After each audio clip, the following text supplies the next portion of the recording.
Welcome to Lynn Cullen Live, talk radio without the static. Email your questions and comments to lynn@pghcitypaper.com. And now your host, Lynn Cullen. Day in Pittsburgh, PA, and it's October 22nd. Did I say Tuesday? I think I did. And that means my sister Susan should be joining us. Suze, you there? I am here. You are here. I've come to save the day. Yeah, I texted Susan last night and said, "You gotta please help. I'm having." Yeah, I want to talk about snot a little bit. Can we just get that out of the way first? Oh, of course. I always enjoy talking about snot, and in a pinch, I can run over and grab our brother's book on disgust and sure pull up several. Good Okay. paragraph. All right. Well, that'd be good. So here's the thing. It's amazing how quickly it reproduces. Do you know How what much I mean? of it there is? Yes. Well, I mean, it's not all. I mean, like you blow and blow and blow, and it seems, I got it. It's clear. 2 seconds later, there's a whole other. Where's that coming from? How fast does it replicate? Apparently our brains only occupy a third of the space we thought we did, and the rest of it, particularly as you get older, is snot. And you don't have to even be ill to experience it. I mean, the first thing in the morning, I can wake up and be absolutely breathing free. I call it my allergy to life. And then I sit up, and immediately my head is just my nose is running. If I don't grab a Kleenex, it's literally running down my face. It's the stupidest thing I've ever seen. That didn't used to happen. I'm going, well, same thing. Where is all this stuff? What's it happening? I'm figuring it must be in the back of my head. And when I sit up, it all falls down. So I've just assumed our brains are smaller. As we get older, they atrophy, and we fill up with snot. That's it. Okay. Well, thank you. By the way, to be clear, was bullshit. I know. But you do always have a response to any question, whether it's bullshit or not, and I thank you for it. But it is just amazing. I mean, I'm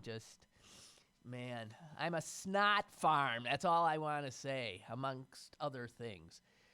Oh, God. I hope people are enjoying their breakfast. I was hoping they'd already had it, but whatever. So, Suze. Yes. I'm so reluctant to get into stuff. Can we just screw around for just a little bit longer? I'd be happy to screw around because, as I told you, I was going to try and bone up to have things to talk about. And every place I turn, I just walk into another wall of horror and anger. So, yes, let's talk about snot. Well, I was sort of finished with snot, but snot's not as bad as other things. Snot is bad. Snot is bad. Hey guys, no. I just want to. This is a call. Heads up to my audience. The Lynn at PGH City Paper is up and running, so you can go back to the email that we had been using. That's Lynn at pghcitypaper.com, and the more the merrier is the way I look at it. So I'm, that's Cullenese for help. Okay, go ahead. So, as you know, I'm a Jeopardy fanatic. Yes. And I'm increasingly blown away, and this is another indication of how old I am, that these smarty pants, and they're smart, obviously, these guys that get on,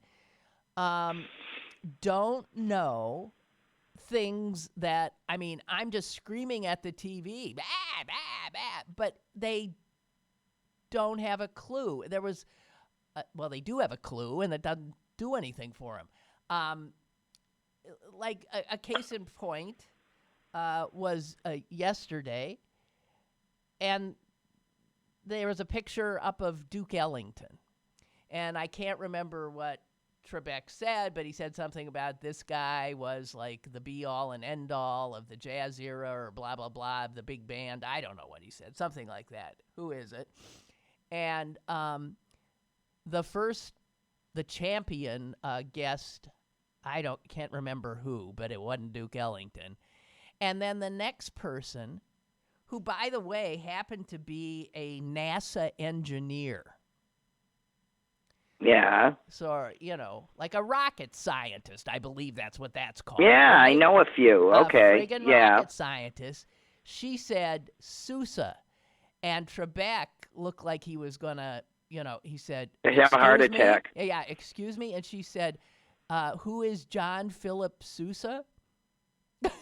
Oh my God. It was Duke Ellington, and I'm like, what? And then the next two or three they didn't know, and I'm screaming at the television. I know and it shows generationally what information Right. just falls away. Because we were reaching back. We were barely personally experiencing those people ourselves. Our parents So did. to this generation, it's like saying, tell us the pop artists of 1890. Yeah. Name the 5 most popular singers and songwriters of 1890. That's just not, that's gone. I mean, we can look it up, but I forget who I was talking to. that's not in our personal experience. Yeah, I forget who I was talking to the other day, and they said, oh, so you grew up in the 60s. And I said, well, I grew up in the 50s and into the 60s, yeah. And they said, well, so that was like, I forget. So was that Vietnam or Korea? I forget which comes first. Yeah, they know. And yeah. But that's And like World War II is such ancient history. The fact that our brother is a war baby. Yeah. I mean, we ensued quickly thereafter. But that's American history. And major American history, in which these peoples who don't know, their parents or their older relatives may have fought and died, and they don't know. Well, I just think, all right, not knowing Duke Well, that's why I Ellington is talk one about thing, this but century and the last century a lot, because I like to remind myself that I'm living through a cusp of time that people are really going to, in short order, think of the 1900s as that last century the way we think of the 1800s. Yeah. Yeah. Oh, wait, we've got somebody wanting to opine on snot. Excuse me, I just got some emails. Kurt says, this discussion makes me think of pre-PC humor. Oh, I don't know if I can do this. Wait a minute. Because we're post-PC. Go ahead. Okay, no, he cleaned it up because it was originally, but it's so disgusting. Did you hear about the guy, and then he puts in parentheses, it was originally an ethnic person. Did you hear about the guy who picked a 10-pound booger? This is not funny. His head collapsed. Susan? Yes, I'm sorry. I was taking the opportunity to choke to death. Oh, okay. Here's me being helpful. Okay. Yeah. Okay, excuse me. But it's not funny. But it's the way we used to make fun of people. This was an ethnic group that was generally derided as stupid. So we just saying that. Right. Okay. Oh my God, Laura writes, I laughed so hard listening about snot, and I was eating my bagel. Did you have to blow your nose? She says, I too grab a tissue often, but runny nose is a side effect of my blood pressure meds. Well, and here's Ray on snot. Ladies, the Irish word for jellyfish is smúgerlaroin, which translates as seal snot. There you go. Snot, right. Yeah. Well, we were talking the other day about, how state birds are starting, like Pennsylvania state bird is the ruffed grouse, and climate change is ensuring that the ruffed grouse won't be able to live in Pennsylvania in, another 40 years. So a lot of states are losing their state birds because of climate change. And then we started talking about, Right. state birds. We have a state amphibian called, or is a state salamander called the hellbender. And Susan, this thing is the most disgusting bottom feeder kind of a thing. And it's also called, another name for it is snot otter. Why would you pick as your state anything a snot otter? Because in bygone years, your legislature was funnier than crooked. Well, that might be true. Although I think that's actually a pretty recent development. All right. So, Well, in that case, it was to prove that they could do something, that they could, get something passed. Oh, God. We have a call. Okay, yeah, If I'm the back. caller is not on I'm the back. subject, I think I'm done choking. Okay, if the caller is not on the subject at hand, namely snot, they should cease and desist. Caller, go ahead. I can talk about snot. You don't have to. you don't have to. You don't have to, but that was very obedient. Go ahead. No, I really didn't call about that, but it did conjure up a story. When I was in junior high, my mom used to pack me vanilla-flavored snack pack pudding in those cans. Yeah. And there was one of my friends at our lunch table could very clearly describe it looked just like snot, and Yeah. to the point where I could maybe have a spoonful and throw it out. He was just so good at it. I think he became a theater major later on. He what? Later on? I didn't hear it. Okay. I think he became a theater major later on. theater. Yeah, Okay. obviously. Okay. Okay, well, thank you for that little snot reference. And That's now not why I called, I though. understand. Go ahead. Okay, why did you really call? Because you were talking about generation history, and I get like how we know old music and young people don't, and we got to forgive each other on that. History's another story, though. I really do think that is getting short shrift, or if that's the right expression. Yeah. In our education. Did any of you, I'm sure you read the 1619 Project in New York Times in about a month or so ago. Yes. Yeah. How come we And didn't they know were any talking of that? about, Yeah, how come we didn't know any of that? We were never taught any of it. oh no.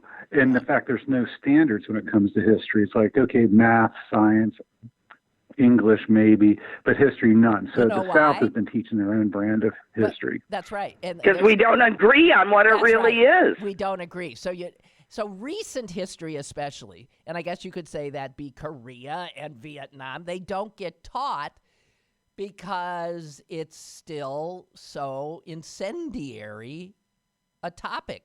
It's another. Think of the other things. Do you remember? Go ahead. No, I mean, I'm trying to think of the other thing. Slavery is not, racism is not taught properly because it's too loaded, right?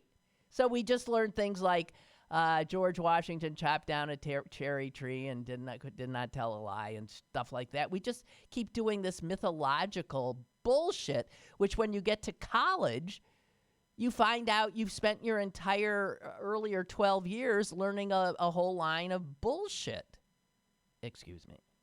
All right, that's all I wanted to say. Well, don't you remember just a few years ago the big brouhaha, or maybe it was probably more like a decade ago, when the Texas Board of Education was determining what would and would not be in our textbooks? Right. Because they're the biggest purchaser. So because they're the biggest purchaser, and they were just saying, no, we won't allow you to put that in our books. We don't care if it's true. So the way we talk about slavery and the Civil War. Anyway, caller, this was your subject. So what is it? Oh, well, the other, I agree with everything you said. To talk about that in the 1619 Project, but also the fact that we really need 2 years of U.S. history, because I went to school in the 60s and 70s, and they just run out of time. I mean, I can't tell you, I didn't know anything about the Vietnam War outside of what I learned from documentaries and stuff, until I took a U.S. history class, and it specialized from after the Industrial Revolution on at CCAC, just because I was curious about it. And we actually had to do a report on the Vietnam War, which it was all the news to me, because even in the 60s and 70s, you just can't do it. I mean, we learn about the explorers and the colonies and, everything you just talked about, George Washington, and even the Civil War. But once you get to 1900, they got about a month to rush through. That's right. How much period of time? That's right. Every year. And they just got to make it a 2-year class. I know. Every year I always thought, why don't they start, why every year do you start with the friggin' Pilgrims? We got the Pilgrims down, okay? Could we start one year, like let's say 4th grade, we jump already and we're in 1860 or something. How about that? So you got a shot at getting somewhere close to the present. Hey, by the way, I'm being told my volume is low and Susan is loud. It is. Oh, okay. Well, that's just me. Okay, no. I need more volume, weird, and Susan needs to be shut up.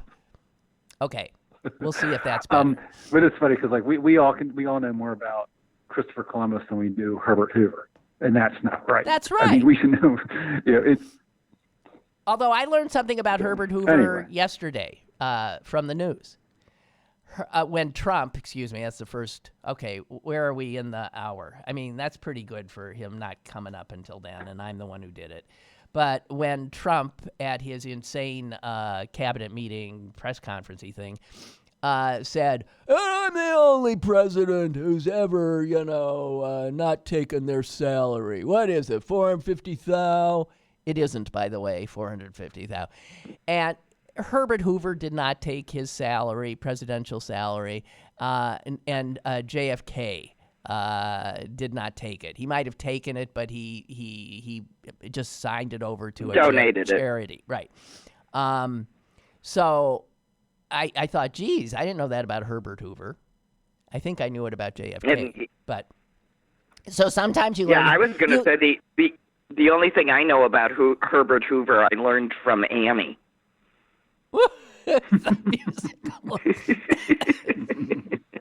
My son will sometimes say things historically, and I'll say, how the hell do you know that? And he'll say, The Simpsons. Right. And this is how we learn. Well, it's a good call. Thank you. Good point. All right, thanks. Happy day, ladies. Yeah, Bye-bye. you too. You too. Yeah, really. God. Oh, man. Okay, so I am, there is this other Lynn Cullen. I've talked about this before. There are actually probably a number of Lynn Cullens. I'm aware of two others. One who's a marine biologist in Scotland, and the other who is an author, fiction author. I know this because 20-some years ago, I got the idea. I Googled Lynn Cullen and saw who came up, and it was me and these other two women. And so I got in touch with both, and I said, how about coming on my show? It's the Lynn Cullen Show. And the marine biologist in Scotland thought that'd be a grand idea, and the author never deigned to respond. So I never liked her to start with. And now I apparently got to Twitter before her. So if you go to @Lynn Cullen, you get me. Her idiot fans are following me. Not all of them, I'm sure. I don't know what her Twitter thing really is. And she's always trying to sell books or engaged in some kind of a thing. And my Twitter has blown up with all of these idiots talking about, oh, Lynn Cullen, how wonderful that you this and that and the other. And a few times I've written them saying, I am not Lynn Cullen. Check it out. Because they totally mess up my entire, what I'm wanting to look at. And it's been happening the last 3 days to the point where it's driving me insane. How stupid do you have to be to follow someone who you think is an author? And then when you see her tweets, they're mine. And clearly not the author. I mean, what? I don't even understand it. I don't understand how it happened. So that's just my complaint for the day. All you Lynn Cullen fans of the other Lynn Cullen, get off my Twitter! Seriously. Thank you very much. All right. I could tell no one cared about that.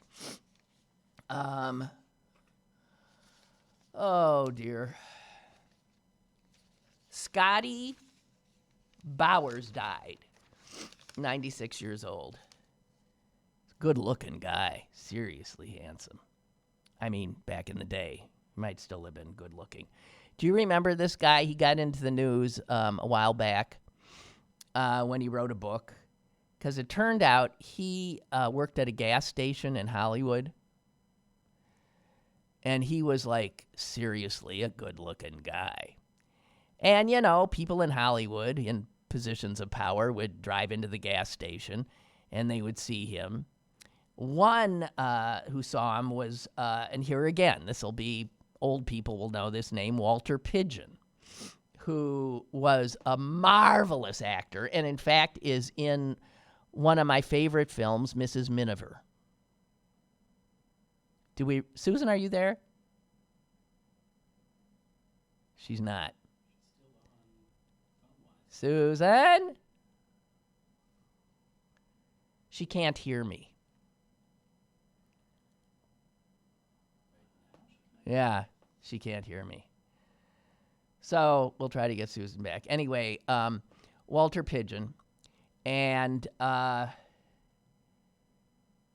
according to Scotty Bowers' book, when Walter Pidgeon showed up in his shiny Lincoln and Scotty Bowers was filling his tank, so to speak, Pidgeon said to him, hey, would you want to go for a swim at my house? And Bowers did. And, of course, it turned out to be more than a swim. And he said Pidgeon gave him $20. And that's when he started his sort of business. And his business was not necessarily for him having sex with stars. It was providing, hooking up gay actors with other gay people. Because back in the day, that was a career-ending reality. And no one has argued that he wasn't telling the truth about it. I didn't know Walter Pidgeon, though. I always thought he was a man's man. Oh, well. Oh, he is a man's man. Jeez. There it is. Anyway, Gore Vidal, who knew Bowers, and was a close friend, actually called Hollywood at the time, the studios, the heterosexual dictatorship. Hey, maybe Susan could just call in on the guest line. She can, or it's still hooked up. She's still connected according to the ship. Yeah, but she can't hear me. She can try to call back in through her line too. But she can't. Okay. I'll drop her call. She can try to call in. Excuse me, guys.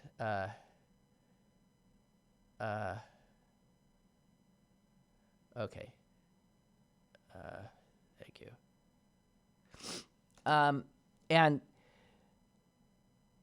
one of the people, he said that he funneled a lot of women to Katharine Hepburn, and he himself had sex with Spencer Tracy. Now, when a lot of people heard this, they were just freaked out. He arranged sex partners for the Duke and Duchess of Windsor. And at the time, a lot of people knew all of this, but nobody talked. Anyway, Scotty Bowers, who sort of wrote the book, whatever. Barbara says CBS Sunday Morning had a segment on Herbert Hoover and said this. He had been president for less than a year when the crash of 1929 happened, initiating the Great Depression,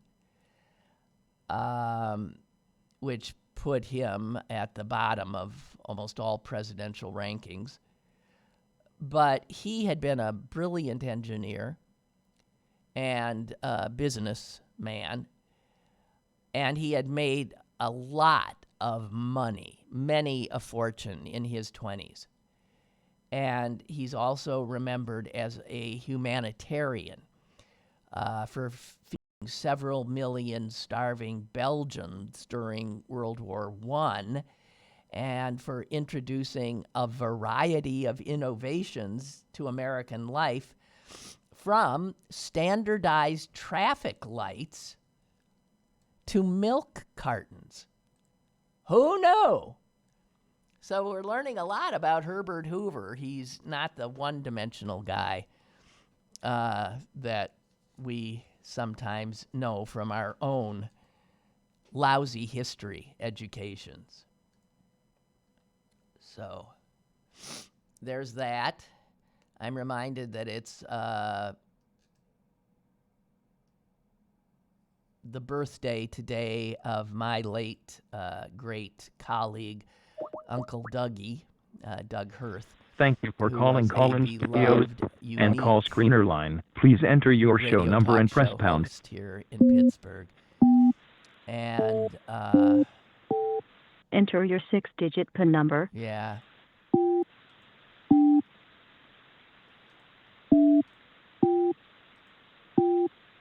Says, welcome, host. Well, you are now in the host room and can manage your callers from the Cullen Studio web interface. Happy birthday, Doug.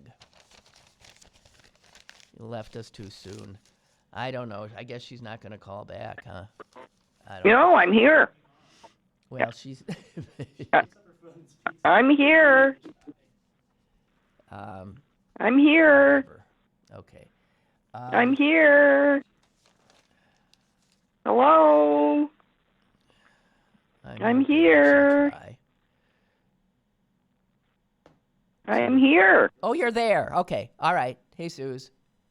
I don't know what happened. Yeah, I've been here. I'm screaming. I'm here. I'm here. Well, here you are. So, were you here for all? Okay, but you said you couldn't hear, and then you could. No, there's a point right after I said something about Annie. Yeah. It went dead from my end. I could tell that I wasn't there, so I called back, and nothing. And then I called back again. Then I texted you, and then I called back again. And meanwhile, I tuned in the show to see if you could even tell that I wasn't there. So anyway.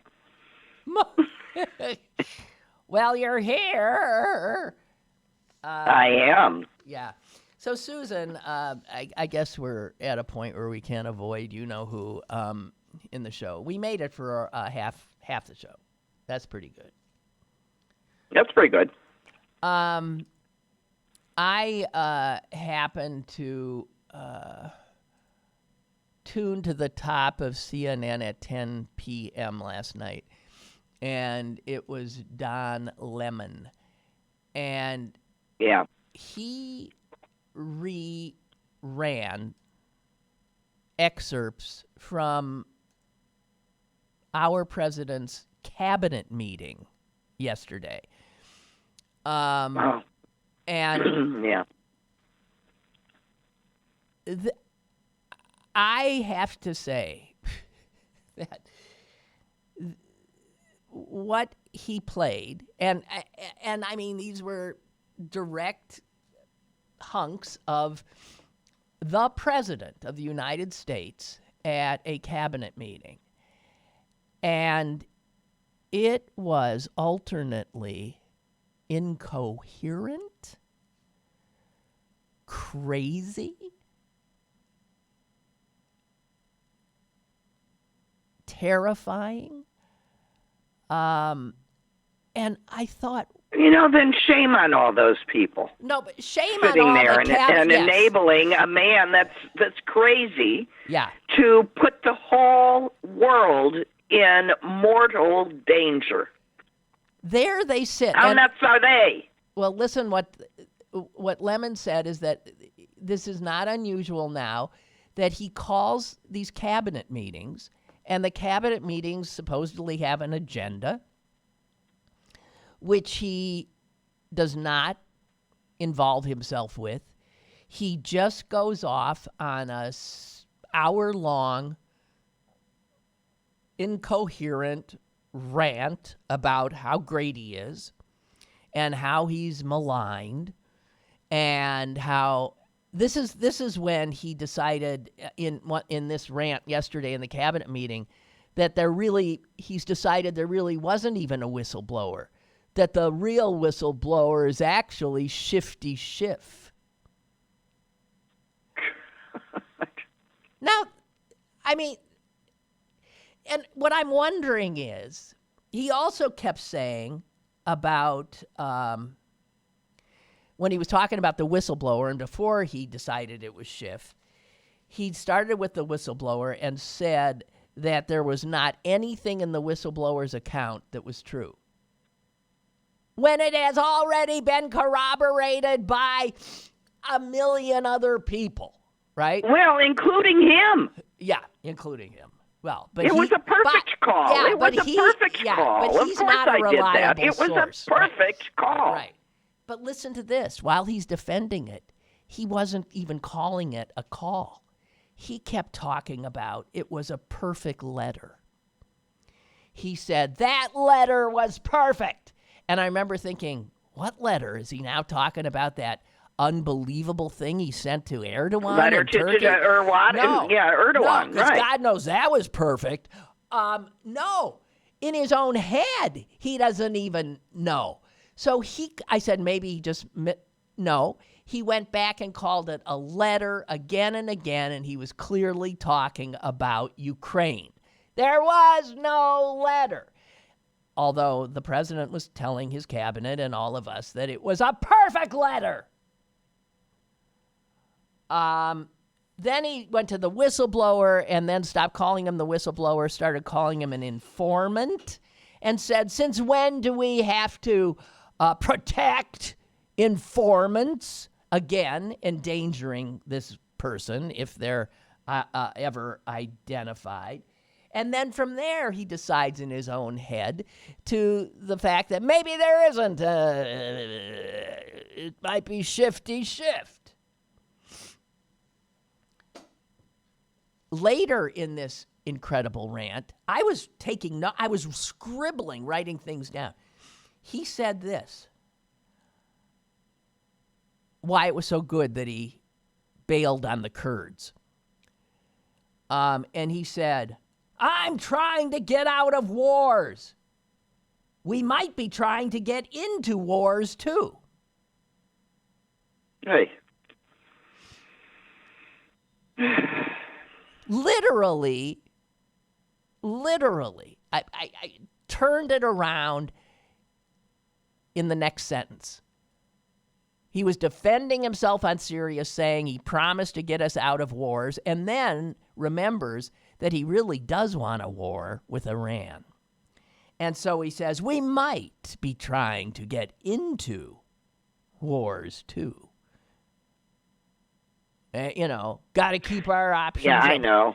But listen, this is an insane, crazy, frightening, dangerous person that the cabinet members... all I have to say is when John Bolton is the voice of reason in the room, we're all doomed. Yeah, we're doomed. So every single person in that room is, to me, I think is guilty of treason. They're getting close, and they're definitely cowards, unbelievable cowards.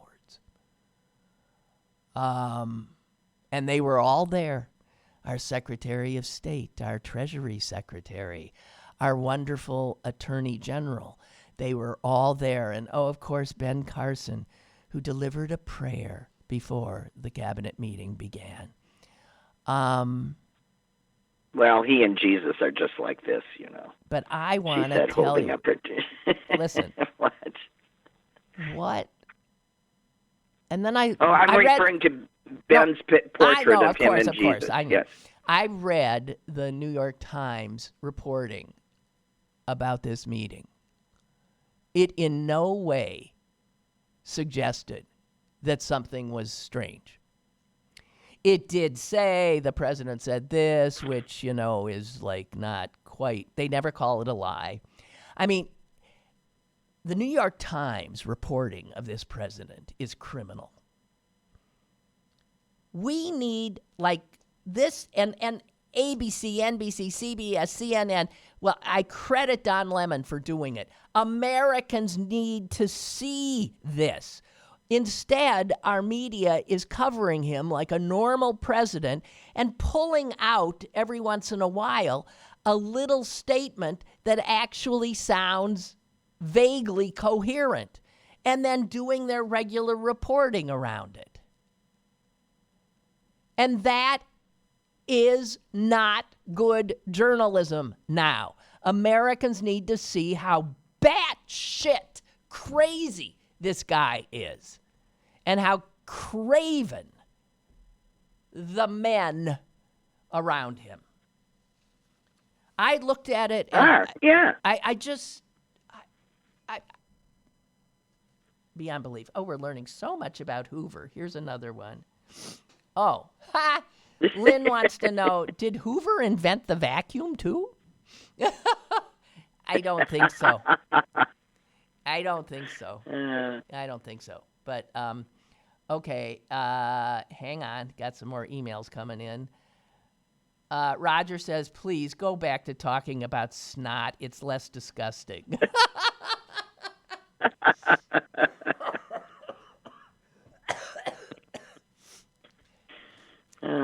Point taken.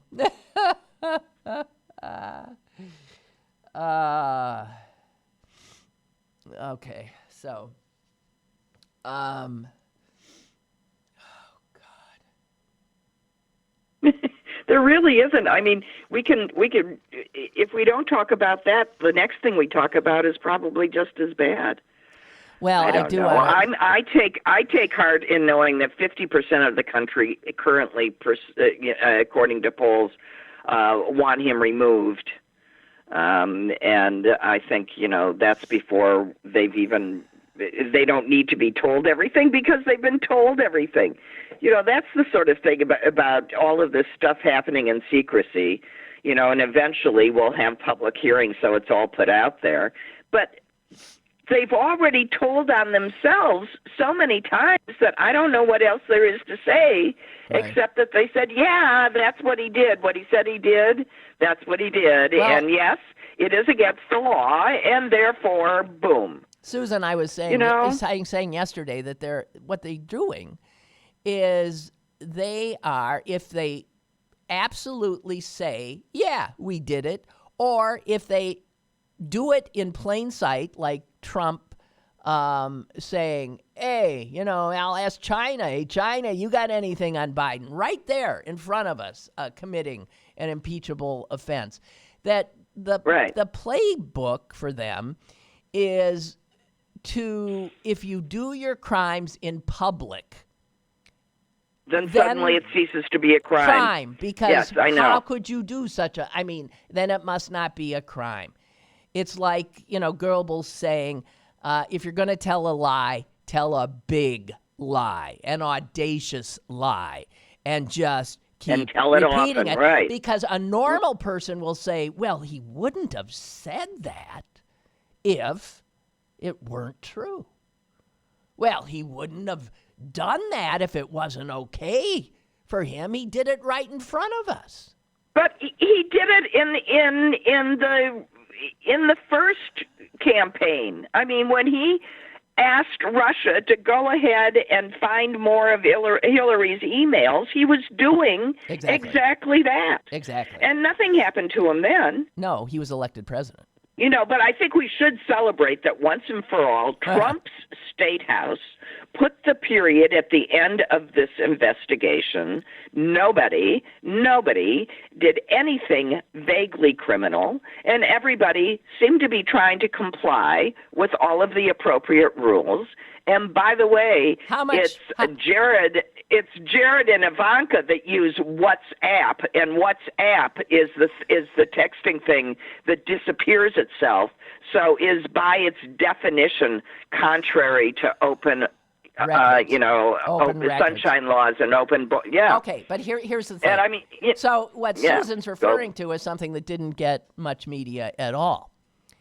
The State Department's foray investigating hundreds of Hillary Clinton's emails again, and people who were even tangentially in that receiving end or whatever, they came out with a finding. Do you know about it? No, they came out with findings. No, there's findings no criminal. There's nothing happened. This is the lock her up. This is the lock her up chant where it came from. And there is nothing you could even charge her with, let alone, and that came out of Trump's State Department. Even they couldn't spin it into a crime. How much traction did that story get while we're all so...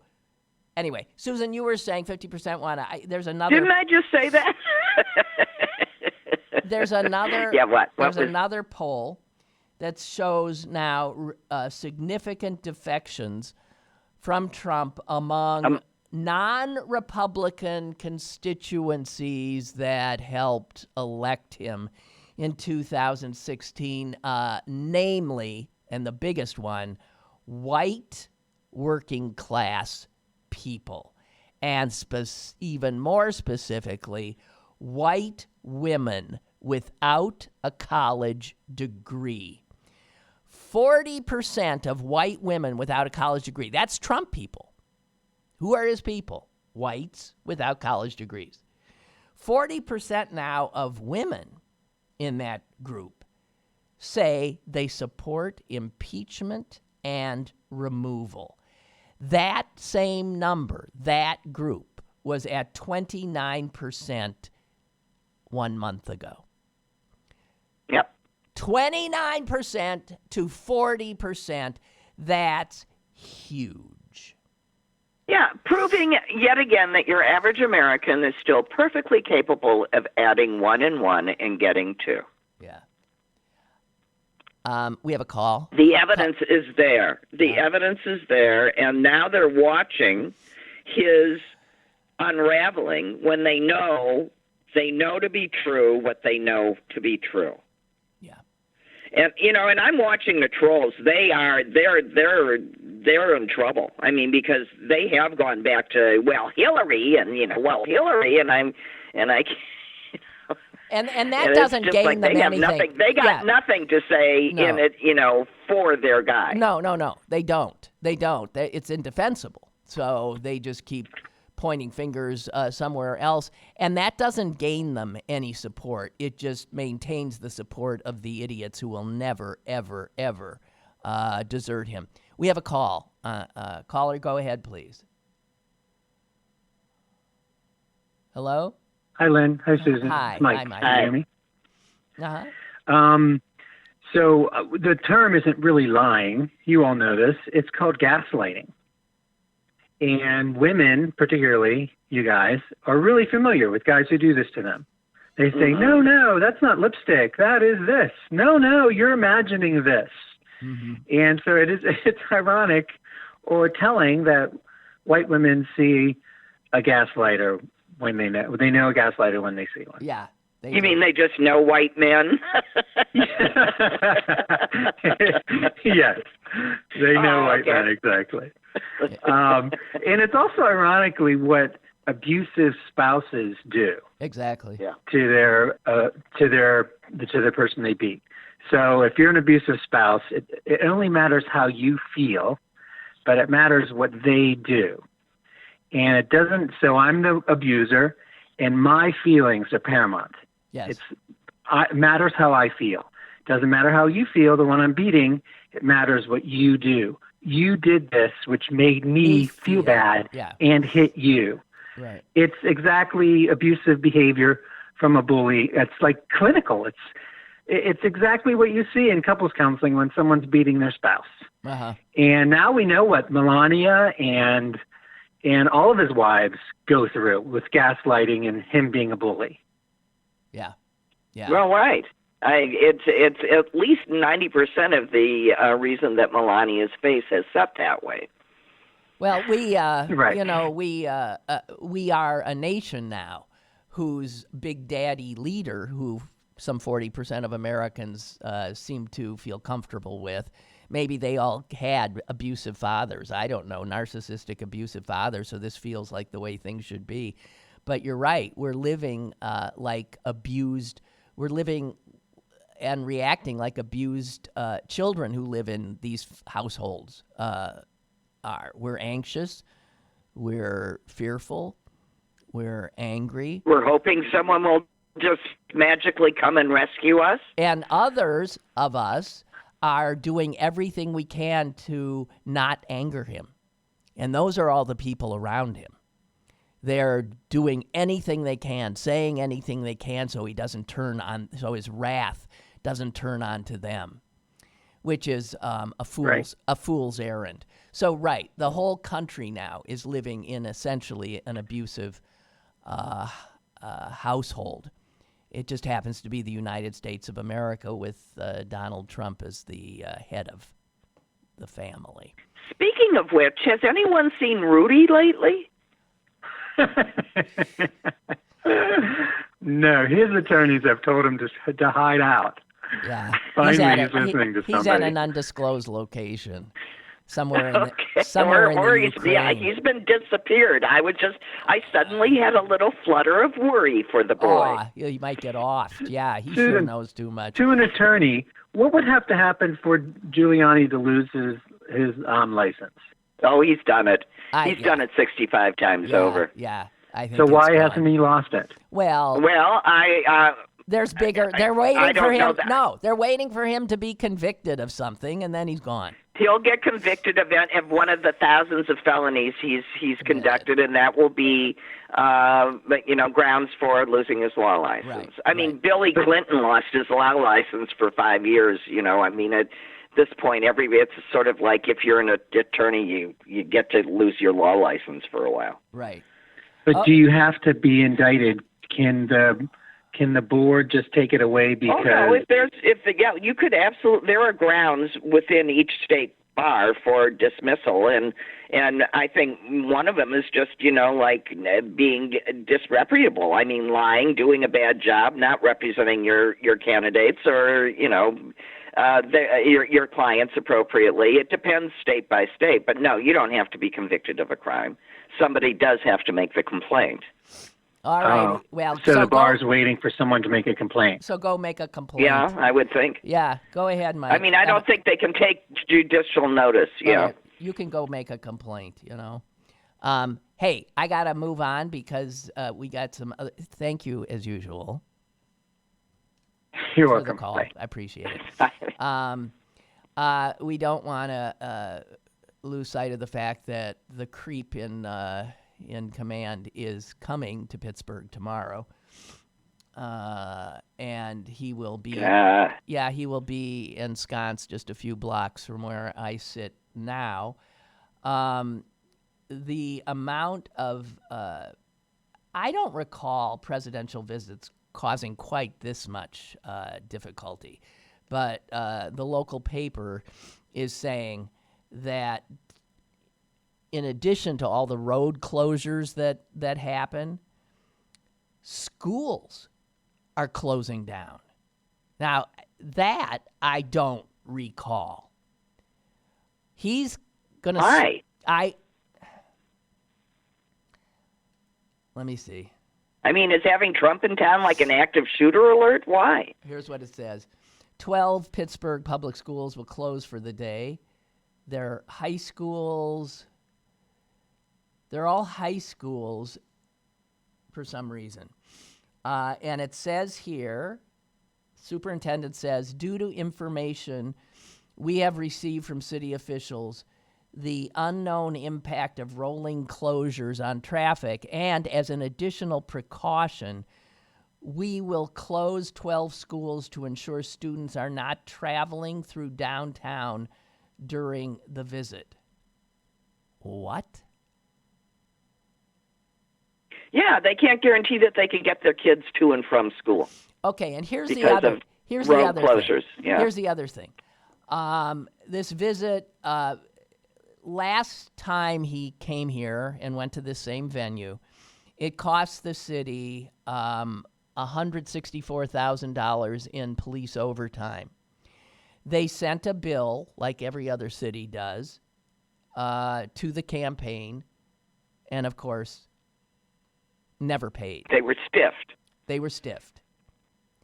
And right now, because we're coming on to the anniversary of the Tree of Life shooting, police are stretched because they are guarding Jewish facilities citywide. There's a big memorial on Sunday, and the thing is the cops are totally stressed, and this jerk comes in. They're starting to close roads. Get this, at midnight tonight. Why? Anything, you can't get anywhere near the convention center or anywhere around it. The cops are saying if you can work from home, do so. So are you going to do your show tomorrow? Yeah, I am. I'll take the bus, and I think that the bus goes right by where the barricades will be. So I think I'll be okay. I wouldn't try to drive for sure. So the SOB's coming here, and at our expense, all you good people of Pittsburgh who did not vote for him, we're going to be, God damn it. Well, the good news is maybe you'll break even because the money that the state doesn't have to pay per pupil of all those kids that can't go to school can go to pay the cops. Unbelievable. Oh, speaking of which, we're having a teacher strike here. Yes, I know you are. And which is, by the way, pressed me into service. I'm Nana teacher now, and because I'm here with you this morning, I am not reinforcing what my grandson is missing. Well, Trump tweeted today that the impeachment inquiry is a lynching. Yes, I know. And Lindsey Graham has come out and agreed. This is a lynching in every sense, says Lindsey. Yes.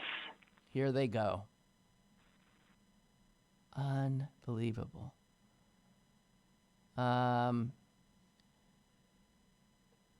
Bullies. You know. Owie, owie, owie. Anyway, I brought up the teacher strike because there's an interesting fact about it. The teachers, in large part, are asking not so much for money, but to get their support staff back, like librarians and social workers and school nurses. And if they have social workers, they want them to be allowed to be counselors instead of substitute teachers, and that has to be a rule. This is the sort of stuff they're asking for. And when the brand new mayor that everybody championed, comes says, sorry, we just don't have any money, and everybody goes, well, yeah, we can see that. You actually do a little reading. Well, here's what happened. The state coughed up almost $1 billion extra dollars, and the teachers want to see it. And guess what the city did, as governmental bodies are apt to do? They took it. They backed their own funds out, so it's a wash. Yeah. They took it. And when the teachers are going, where's the money? Where's the money that we know was meant for this? To spend it, they say, oh, no, we've been running at a deficit, so now we're just whole. Yeah. Well, yeah, welcome to the way. It really makes you want to scream, and I have to tell you, everybody in town is on the teacher's side. So I don't know what to tell you. Here's something just in. When I was talking about how the Republicans think if you do this stuff right out in the open, it can't be a crime. Listen to this quote from the Senator Kevin Cramer of the great state of what? The great red state of Texas? North Dakota. North Dakota. Okay. North Dakota. And when he was asked by Jake Tapper whether it was appropriate for a president to seek foreign assistance to damage a political rival, he said this. It's not like Donald Trump has been exactly covert about this. There's great integrity in his authenticity. There's great integrity in his authenticity, which is something that he is a authentic crook. Yeah, and which he is something that people out here in the heartland appreciate about him. So he has these discussions in the wide open, and I appreciate that we have a president who's transparent and very clear. He doesn't do it covertly. There's great integrity in his authenticity. That's where we are. Yeah. I want to point out before we go, quickly, talking about some other leaders in the world, that Trudeau in Canada squeaked by and will retain his leadership position in Canada, but did not get a majority in the parliament, so he's going to have to do some wheeling and dealing. And speaking of majorities in parliament, Benjamin Netanyahu. Oh, I knew you were going there. Yay, yay, yay. Was unable, despite one can only imagine the arm twisting and promises made, to cobble together a government.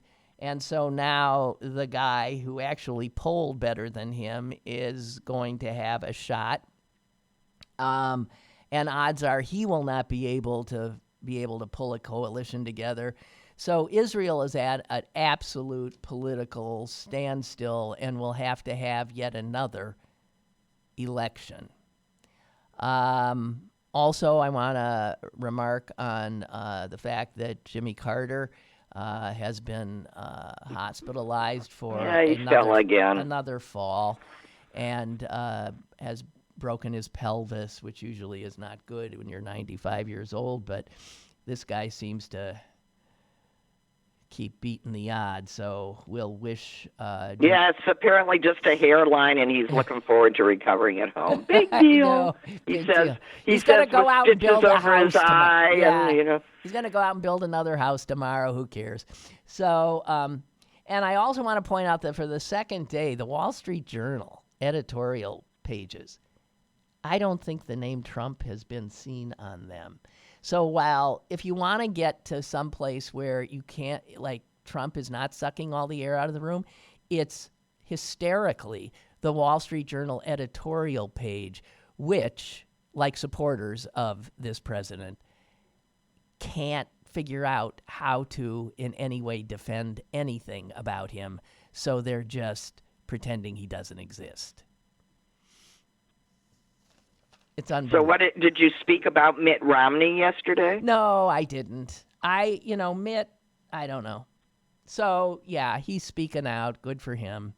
And he's got this. No, I mean the Twitter account. I don't. Yeah, his care. Twitter account under Pierre Delecto. I know. I just want. It's just the name. I mean, I don't know. Don't you think it's interesting that he picked a name that sounds vaguely like a male porn star? It is odd, and he finally copped to it when the Atlantic asked him, "Is Pierre Delecto? Is this your covert account?" And his response was, "C'est moi." He's had it since 2011, and he uses it to defend himself. Pierre defends Mitt Romney. Right. I don't, There seems a lot of that going on. Trump used to do that. Maybe it's a symptom of something sinister. Well, you know what? And something else. Who said it? One of the late night show hosts said, was making fun of the name, of course, Pierre Delecto.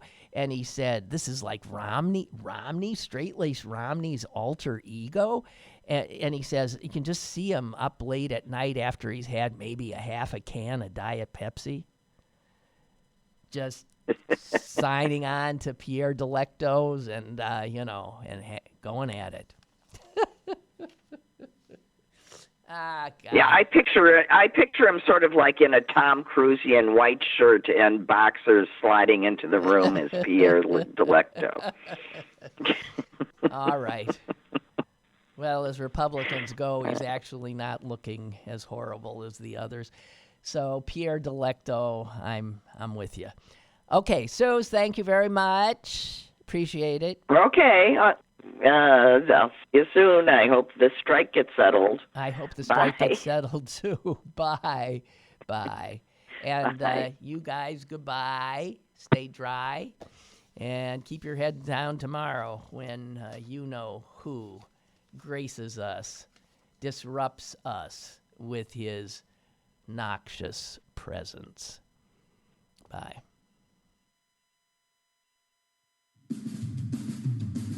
Lynn Cullen Live, Monday through Friday from 10 a.m. to 11 a.m. and archived at pghcitypaper.com.